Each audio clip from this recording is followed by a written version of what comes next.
Hello, everyone. Welcome to another episode of CVtv Podcast. My name is Carlos. I'm your host. And today you'll notice that I don't have Dave here. Dave actually went on vacation. He never goes out on vacation. I know.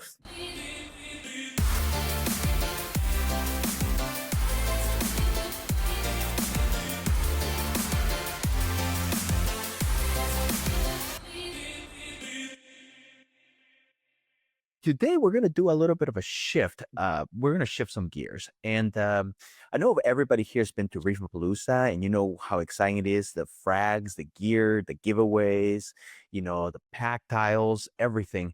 But there's also another side of the aquarium world where hobbyists are usually not, they don't get to see that. Today we're going to dive into the public aquariums. And I thought of no one better to dive into it than Abyzz, because Abyzz is the maker of some of the most renowned water pumps. They're used all over the world. They're used everywhere. And then Alex here, he's the owner, and Craig is our worldwide sales rep, right? That's right. There you go.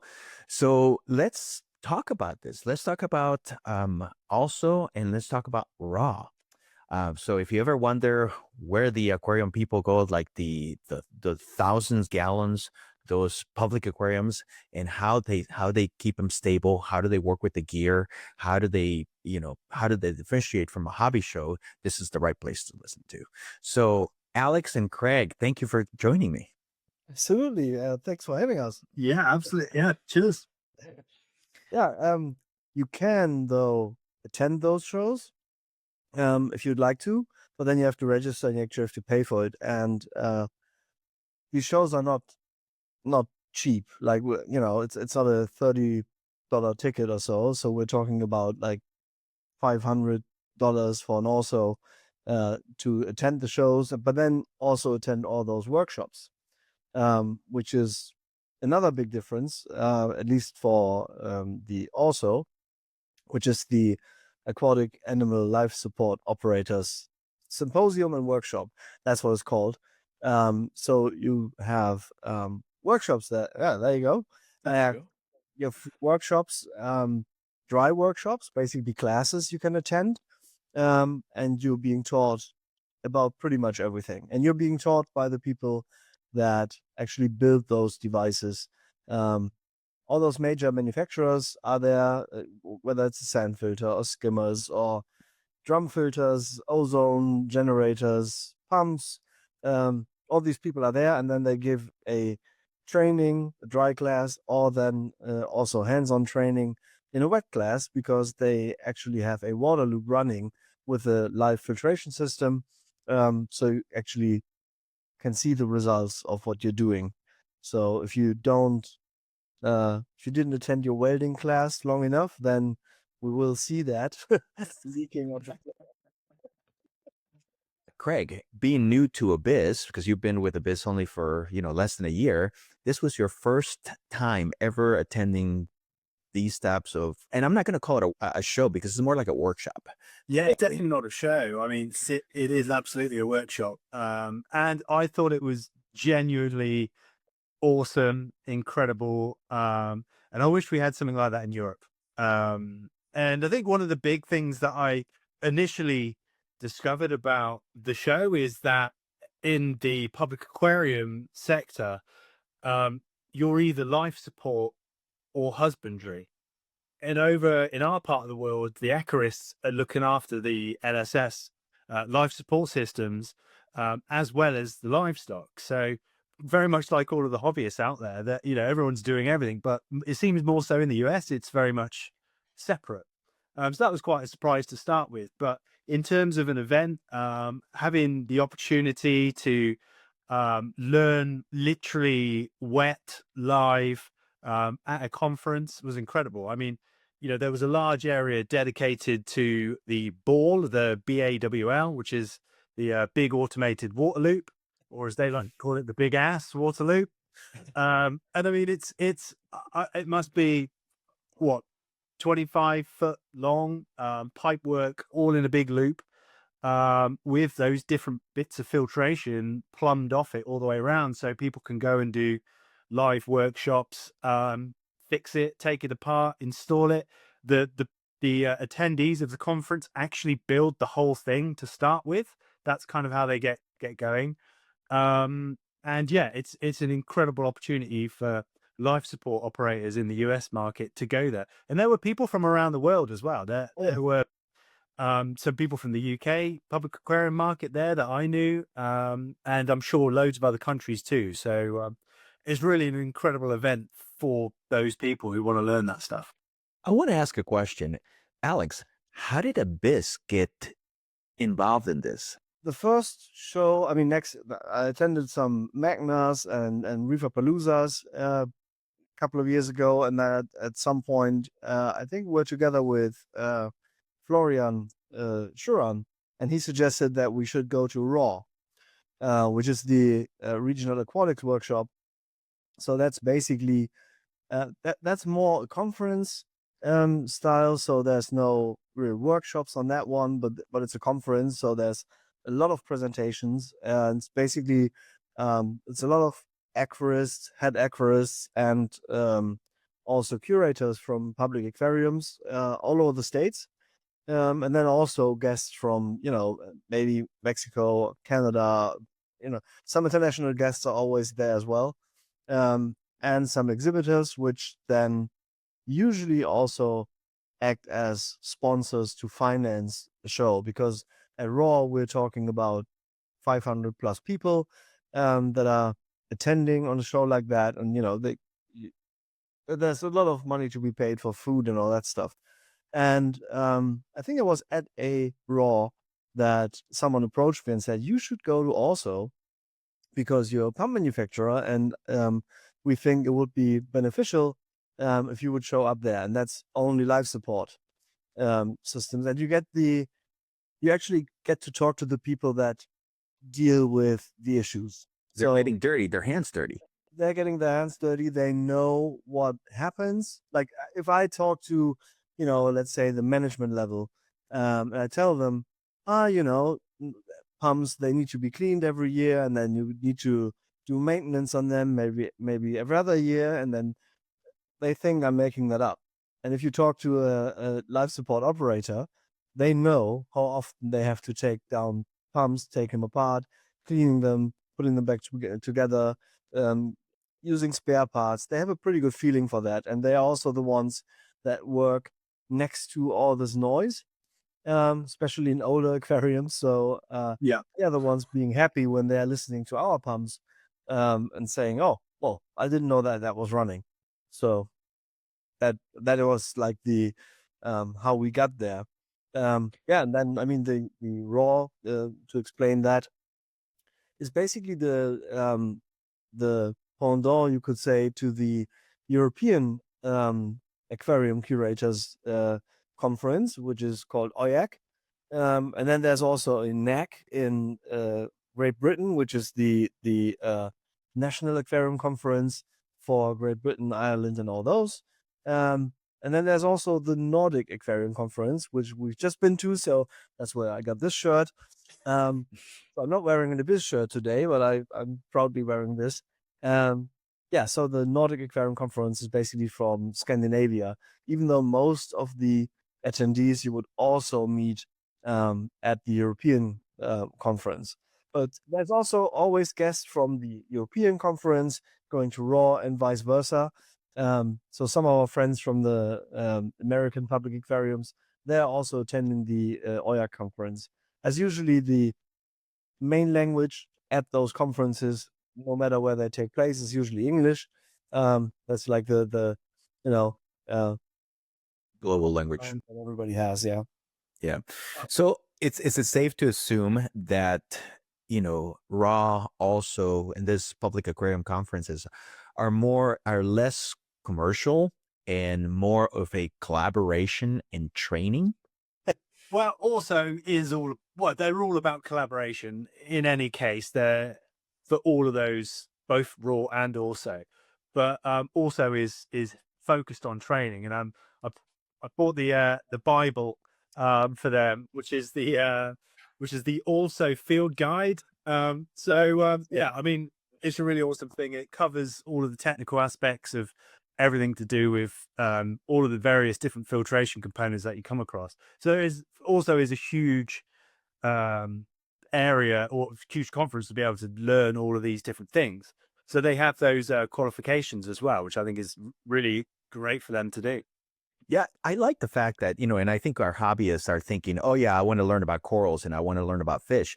But surprisingly enough, it's less about that. It's about animal welfare. It's about planning. It's about pump systems.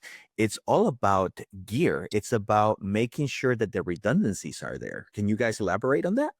Certain things you just need when you want to keep any animal alive, whether that's a shark, a whale, or corals. But then you at these shows or at this conference or workshops, you actually have the chance to get a I would say more or less unfiltered information about the products rather than you would see that on a normal commercial trade show.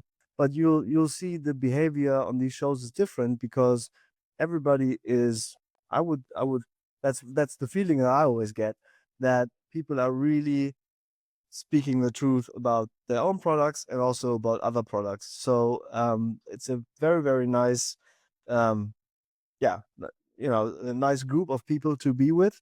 And also these, the exhibiting companies, they're usually there, or they have been there for a couple of years, and they usually are there for a long time. So no one's getting in that kind of exhibition when you're not in there for the long run and when you're not ready to stand up to your promises that you're doing on the commercial side. So I also see that as a benefit, because you have this unfiltered information that you can take back as an engineer, as a product manufacturer, and make your product better, right? absolutely, that's especially the case at AALSO, because as I said, at Raw, or any other basically curators conference, or maybe AZA, which is Association of Zoos and Aquariums in the US. There's also again, there's the one in Europe, and then they also have the same in Denmark. So many countries have these head institutions. But there you will usually see more or less management people, aquarium directors or zoo directors, basically the top tier decision makers. But they're not the ones that will give you the information like, oh man, your pump failed 3 times in a row last week. But you get that information also, because then you meet the guy that had to take it apart and clean it or do whatever needed to be done to fix your product. And that information, of course, is very valuable for us. Yeah. I also know that we have a benefit, Craig, that we get to see a behind the scenes tours of this big institutions and aquariums, and we get to see our product, Abyzz, and other products as well. How is it that to see your product working on a, that is keeping the flow on a, system that is millions of gallons, and you can see that the benefits of it. I mean, it's awesome to be able to get that hands-on direct experience. Fortunately with Abyzz, we do go and visit all of the aquariums that we can. These people become friends of ours over time. And it's fortunate that we get to see that. But going to the shows and going to the different places, certainly in the US, opens up the opportunity to go and see all of these people and how they're doing things and how they're using our products. And to just kind of come back on that collaboration side, we're learning about what customers are doing with our products in different weird and wonderful ways that we might not have imagined. And there's some people doing some really cool stuff with the cannons. It's that collaboration that is really awesome. And okay, you can't leave me hanging like that. It's like it seems like an inside joke. Can you elaborate on some of the things that people have been using that you had no idea? Yeah. Well, yeah. But it all started with a phone call. So and I'll let Craig explain the rest of it. But I got a phone call from Mitch from Omaha Zoo, and he asked me about like how these flow cannons would deal with bird shit. And I had like literally no idea. I said, "What are you trying to do?" And I said, "Well, as long as it's, just if it's not like 5 pounds at once, they'll be fine." And yeah, then the next thing happened, and I let Craig do that. Yeah, well, they become in that place known as the poop cannon, because we're that particular one. We're moving. I think it was an AFC 400, which is doing 220 cubic meters. I haven't got my calculator in front of me, so sorry for the US there, but yeah, it's pushing a hell of a lot of water at the bottom, towards the bottom of their penguin tank, and it's literally as the birds do their business, it's exploding it and pushing it through the filtration. I mean, awesome, because it's not settling in the tank, and then the keepers don't have to clean as much because it's not building up in there. And I mean, that is just one way. I don't think Alex ever thought that his products were going to get used as a poop cannon to start with. But then there's other things, I think we were chatting to the Monterey Bay guys recently, and they want to replace a big plunger system that has a huge electric motor on there. We're looking at using one of the cannons in a vertical position to help get that kind of effect. And there was an engineering company I was speaking to as well, who want to kind of replicate the effect of a dump bucket, which for those that aren't aware, that's just like the front end of a digger that fills up with water and then just dumps the water in. Get that effect with programming just on a pipe and a pump. And we did that, or I did that as an example with one of their engineers there fiddling with the settings, and we were able to get that effect and the sound effect more so that they wanted to get. And that was pretty cool. And again, this is just a regular return pump doing this. Well, I say regular, I mean, there's nothing regular about Abyzz, but and we were able to do it. So that was the cool. And there's loads of different things like that. Yeah, and I remember, you got the funny stories and everything, but also I remember, Alex, we were in Dubuque, Iowa, and we were sitting for lunch at a table, and remember the teacher that approached us from high school, and that turned out to be one of the most memorable visits that you've had here in the States. Oh yeah, absolutely. Right. That was just by coincidence, right? We just approached the students, actually. That was how we started. So there were some young students sitting there, and they didn't seem to fit that average age at that conference. And so we just inquired about what are they doing here? So who are they with? And then they told us about the Central Marine Campus. And that's when later on Kirk, who we now know, but back in the days we didn't, sat down next to them, and then he explained what they were doing. And following that conference was a fantastic road trip that actually started in your hometown, Carlos, in Chicago. And then we drove all the way to Dubuque, and then a bit further to visit Mitch to see that poop cannon live, and also to Kansas City Zoo. So that was like a whole week of just visiting all those places. But this place in Iowa, in the Central Campus in Des Moines, that was just fantastic. And I hadn't seen something not even comparable until now. So that was really, I was deeply impressed. Can you elaborate a little bit? I know, what was it? Yeah, well, the Marine Campus, excuse me if I don't get everything of that right, but it's it's basically an addition to the normal high school program. So it starts for, I think the youngest ones that are doing their projects there might be 12, 13 years old.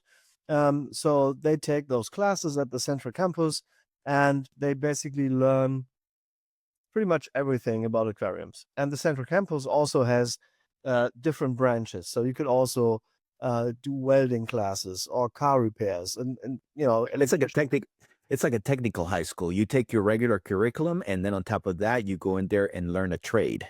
Right. So so people, I think they're doing 2 years at the minimum, and then they basically, they know everything about how to run an aquarium. They learn how to breed fish. They do their own projects. They learn from their mistakes. So Kirk and Greg, that they're doing a fantastic job in keeping those kids busy and really, really into their projects. Absolutely fun to watch, and how proud the kids were on what they've achieved. Whether it's, oh, I've just set up this new aquarium and I programmed the lights and I got the water circulation running. I glued all the pipe work. I got the pumps running. And until they, later on, then maybe, oh, I just bred this new fish and we haven't had any success with that before. And now we got the hang of it, and they learn something new every day. That was just amazing. It was really, and Really cool. again, Yes. so those then later students, when they finish with their high school and they want to work in that field, of course the public aquariums or maybe aquaculture facilities, they're looking for those people because they already have they do have experience with aquariums and all that stuff around that, and biology. And I told people, like, since that visit in Germany, and whenever we went to the European show, I told everyone, like, we need something like that, because if you become, like, we do have a very good apprenticeship in system in Germany. You do. If you have a, if you want to be a car mechanic or welder, you do a 3-year apprenticeship, and then you get like a proper test, and then you get a certificate, and then you can do the thing, right? Same with electricians. But if you work with animals, basically the only job you learn is animal zookeeper. But that is not specified into any direction. So that's basically everything from mice to giraffe. And there could also be fish in there.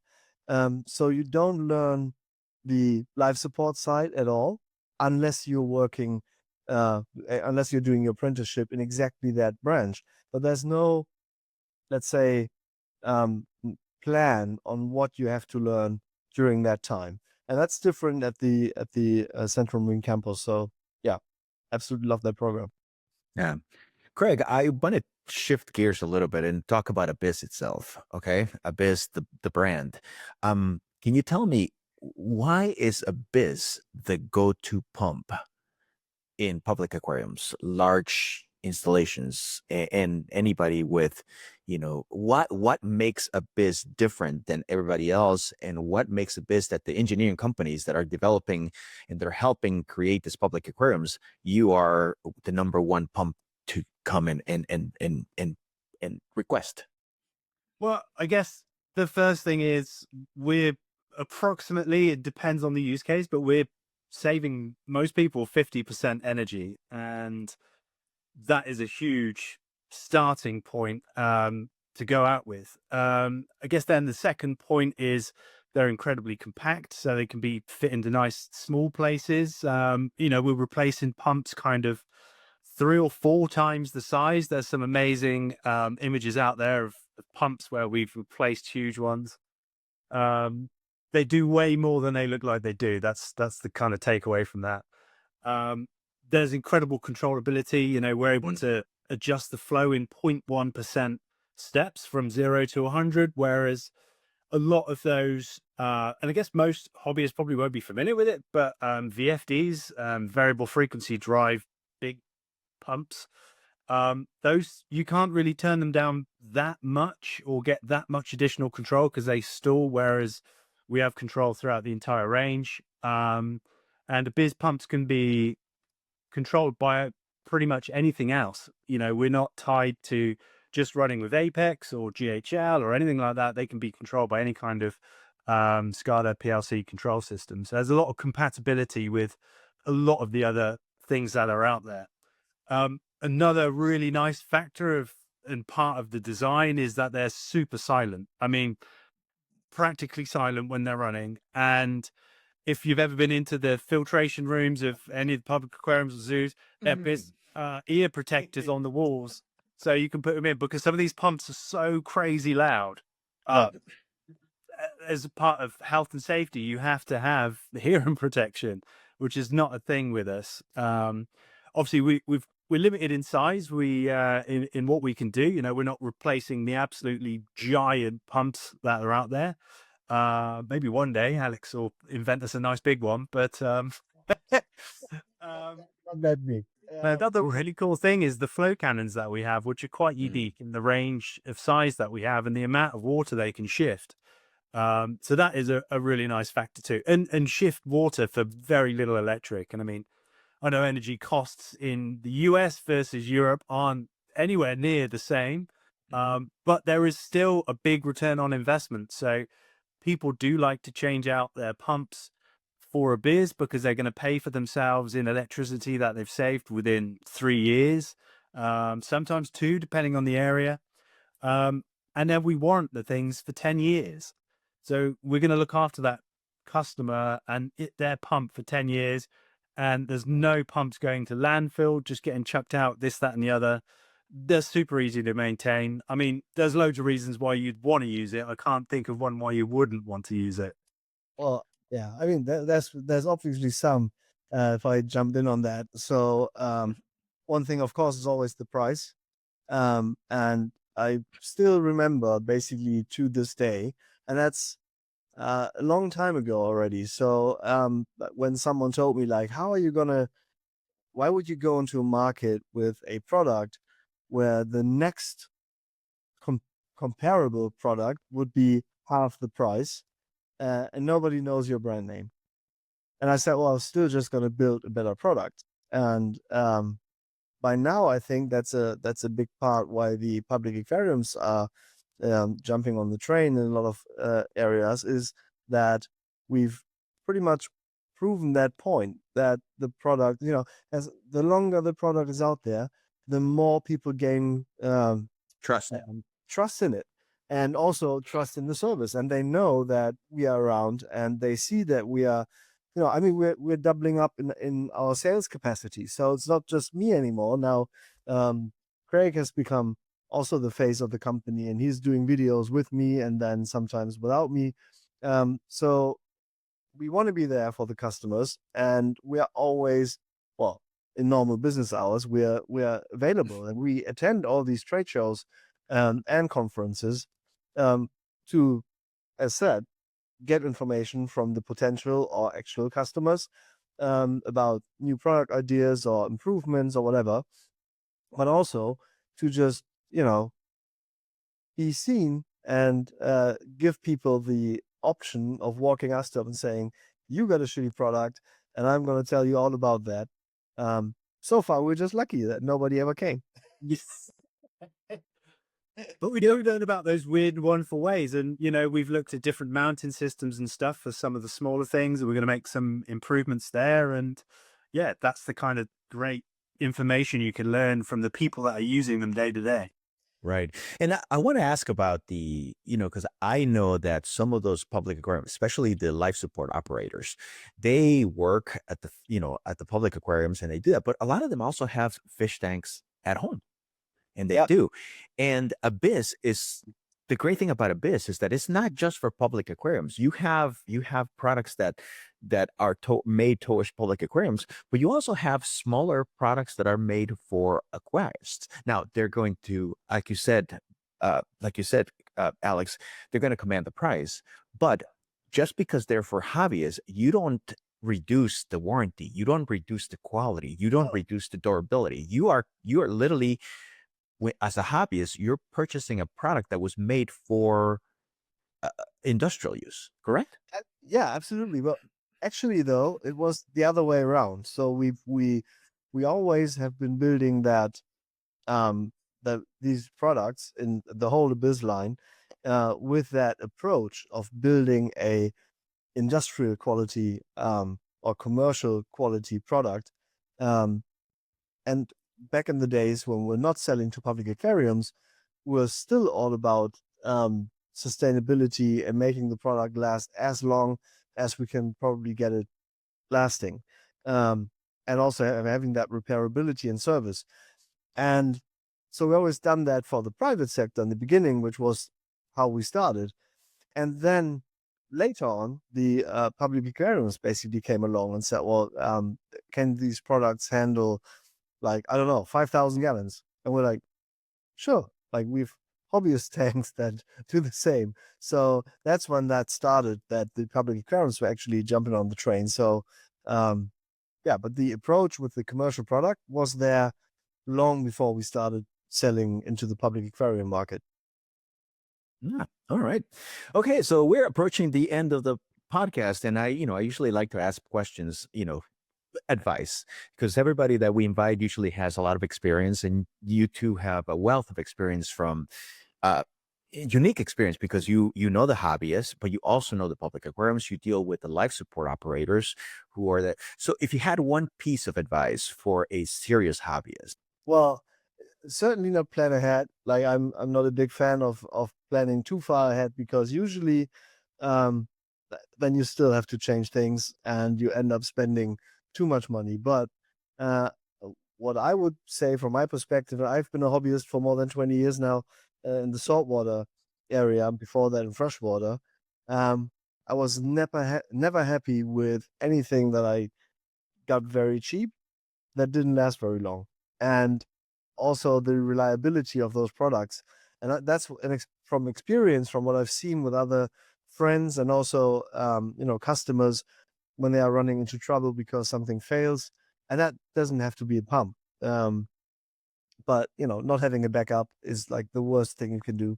Not being able to make sure you have sufficient energy, like generators, in case you have a complete failure, because that's something where all your value and all your heart basically just fades away. If a pump breaks, yeah, that's just money, but you can buy a new one in the shop tomorrow. But if your coral tank, I mean, and you also have your own coral tank, and if that tomorrow is all dead, like over one night, that's a loss that most people wouldn't be able to cope with, rather than spending $500 on a new product. So that's one thing that I would always recommend. Like make sure that you can, under any circumstances, keep these things alive that you have in your tank, because they will be attached to your heart at some point. And they are also, I mean, they are just animals, so you can't just There's a responsibility. run their system by chance. That's not a good idea. Mine's the same, redundancy.